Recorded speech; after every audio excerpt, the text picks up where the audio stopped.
Welcome to the Got Trauma Podcast with your hosts, Courtney K. and Monica Newland.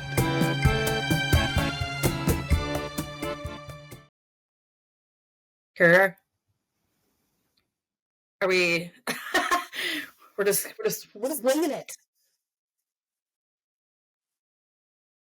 I think so. I think we just recorded about 2 seconds of nothing, just random blabbering. Welcome to the shit show. Yeah, buddy. Okay, we actually that's the gist of it. Okay. All right. What are we doing? Good morning. Good morning. This is not our first attempt at recording this today, even. Can you tell it's a Monday? Okay, I think tech difficulties aside, we've got it up and running. So welcome. Welcome. Good morning. Yes. This is our first podcast. First podcast yes, it is. of Got Trauma. I feel like the first couple are going to be super awkward because I'm just going to be like, I don't know what to do. So be prepared for that. All right. Well, we are here. And everybody, welcome to the very first episode of Got Trauma. My name's Monica. This is Courtney. And I'm Courtney. And we are going to be talking about all kinds of random stuff. And disclaimer, we're probably going to say a few bad words. So if anyone's offended by that, you're not going to want to listen to us. Yeah, there's going to be more than a few bad words. Like, I'm pretty sure fuck is a staple for me. So it's how we express ourselves. Yes. It's a great word. But we're here, and as you can see, the podcast is called Got Trauma because we are going to be talking about our personal experiences of, things that we've been through and how it's affected us, and some, what we've learned along the way, and some coping mechanisms and tools that we hope to share and be some value to others. But it's really just raw conversation between two friends. We've known each other for most of our lives, and we've been there through thick and thin, and really just trying to have some dialogue around, what we've been through, what other people can maybe relate to as far as, life experiences that haven't been so great. And Courtney, why don't you start off talking about why and how this sort of came together for us? Well, for me, it started like 3 years ago. I started figuring out just that I had some serious issues as far as coping went, because I wasn't coping and I didn't really even understand like where to start. Anyways, I started meditating, which was incredibly beneficial. And I also took a holistic healing course, which was awesome too. Just learning about toxic shame and how these things, the mental really does affect the physical. Like, the body keeps the score 100%. So anyways, this has been going on for a long time. I have nowhere near got it under control. I'm working on it. It's definitely, I feel like it's a long road, and possibly until the end of my life road, which I'm okay with. But you went on your retreat and you'd sent me a video, and it was like this beautiful landscape. And I was like, I'm going to have a meditation in this space. And so I did. And in the meditation, I had this vision of doing this podcast and calling it Got Trauma. And because we're Canadian, the whole got milk thing, there's going to be a lot of humor here too, because I'm a dark bitch. So that's just, that's how that works. And I love it. So yeah, I had that vision. And before I even brought it up to you, I had like a reading done with one of the girls I did the holistic course with.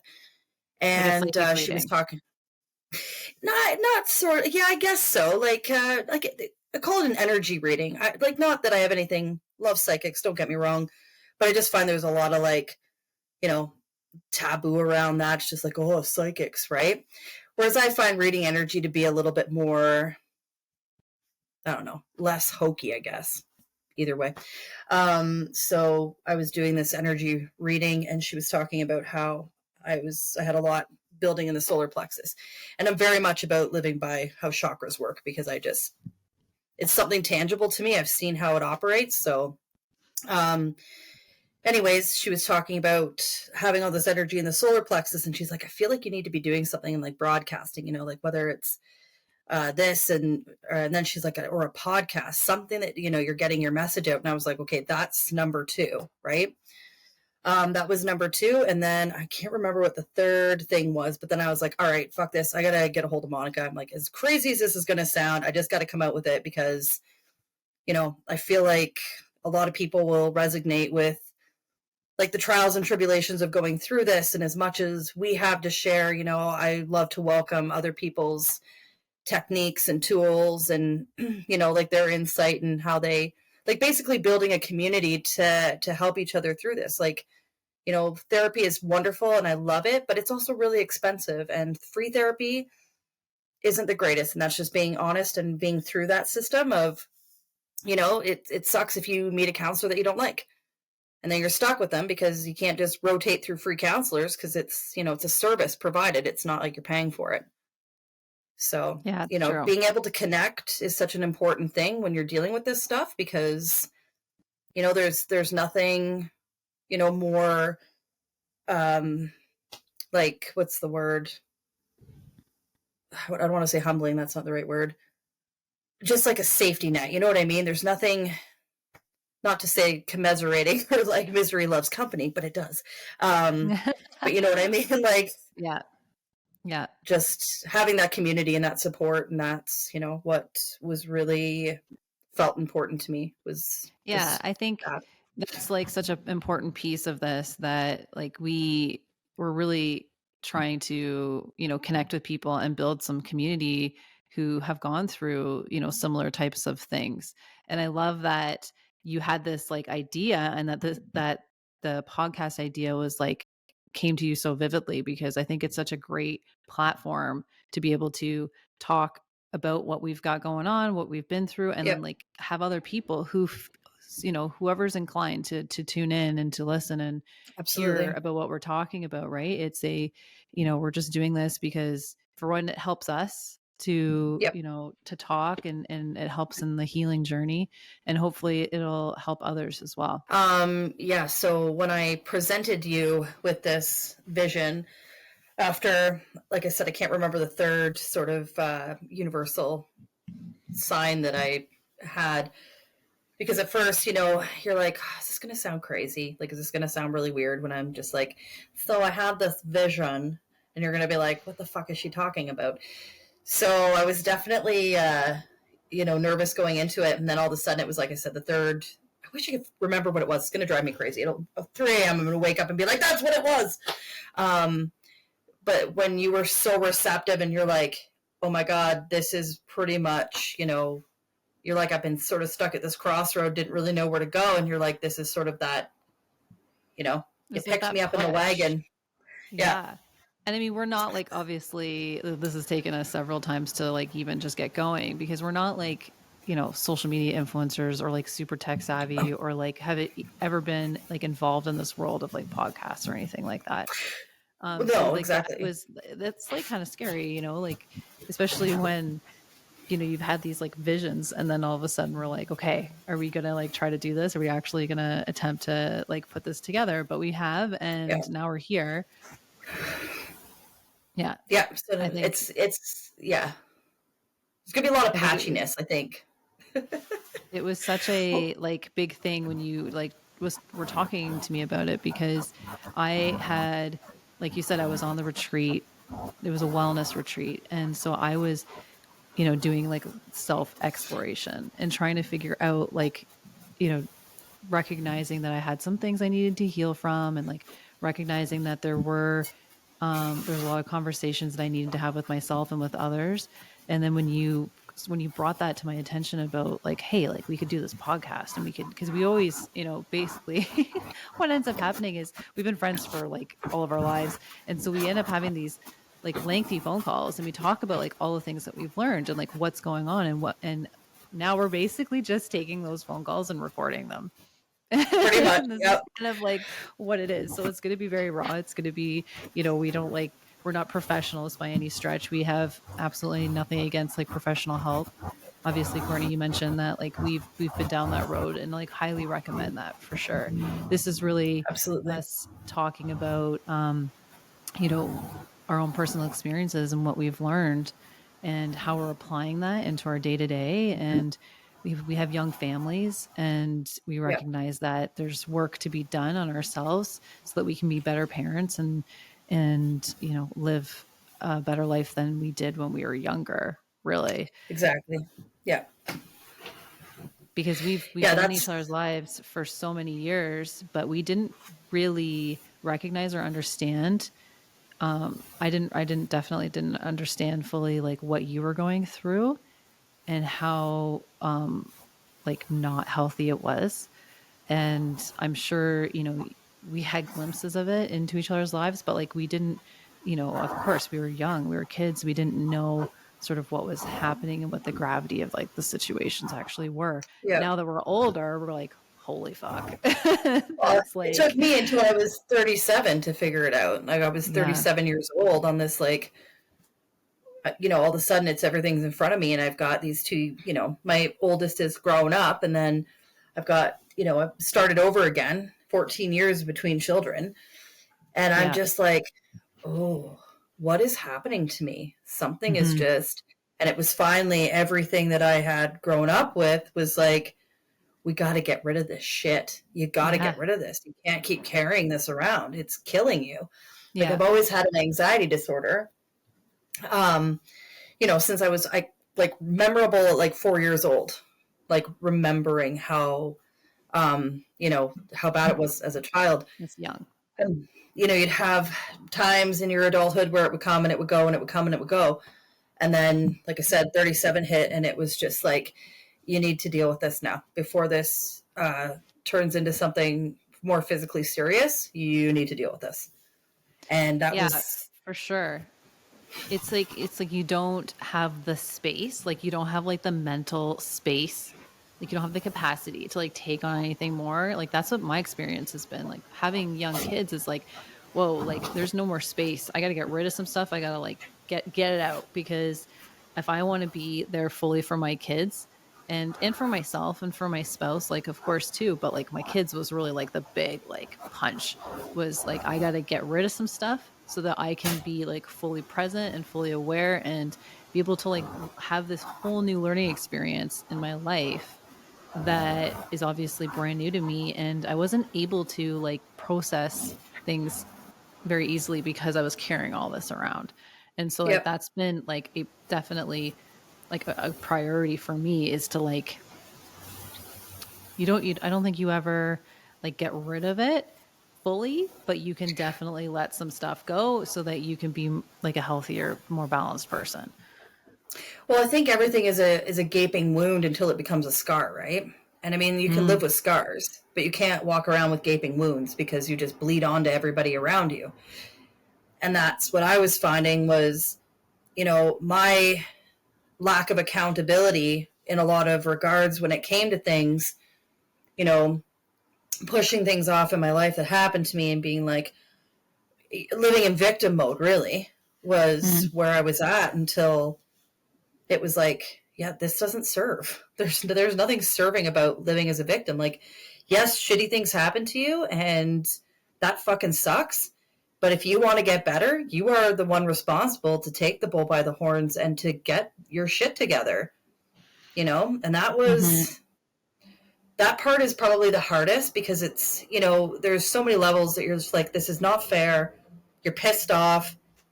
You go through all these motions of, being like, why the fuck do I have to fix this? Like, I didn't ask for this, but it doesn't matter because it's irrelevant. You have to fix it. You have to want to be responsible. You have to want to do better for yourself and for your family. And, like those things don't just come to you. You have to work at them. It's fucking work. All of it's Oh, work. yeah, for sure.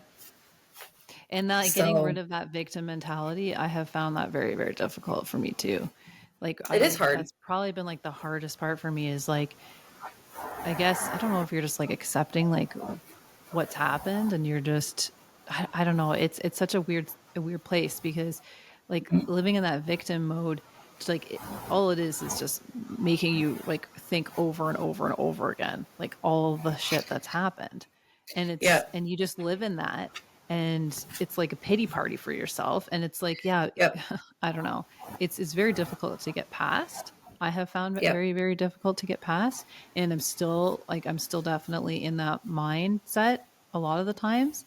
And I think like one of the biggest ways to like get past that, and I mean, again, it's like a daily thing I pretty much have to do, but is like gratitude and like remembering like all the good things that now I have in my life and all the things like I Yep. can look forward to, because it's like you're living in the past when you're living in that Yep. victim mode.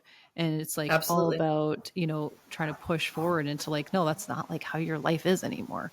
And yeah, that all happened and it sucks. And now you're dealing with the repercussions of like, decades of trauma, but like that's not what's going to define your future anymore because you recognize it, you've Exactly. changed it, you've made choices to like not relive any of that, not be surrounded with Yep. that, right? But it is probably been my biggest struggle. It definitely, it's one of the, I find it's one of the hardest ones. There is a part of you, and um, and this is just my personal opinion on it. There's a part of you that almost becomes addicted to the behavior of it, to that feeling of, poor me, because, sitting in accountability is also a really tough spot. It's a great spot because it really does shed a lot of the shit. But it's also a hard spot because there's a lot of shame, there's a lot of guilt, there's a lot of crap that you have to sift through. But after that, like, I guess, like, victim, you just kind of look at it and you're like, I don't have to be her anymore. That's not who I am. I don't identify as that person. Um, and like, kind of, but I mean, we still fall into it from time to time. I mean, I still at times victimize myself in certain situations. My relationship with my mother is a prime example of that.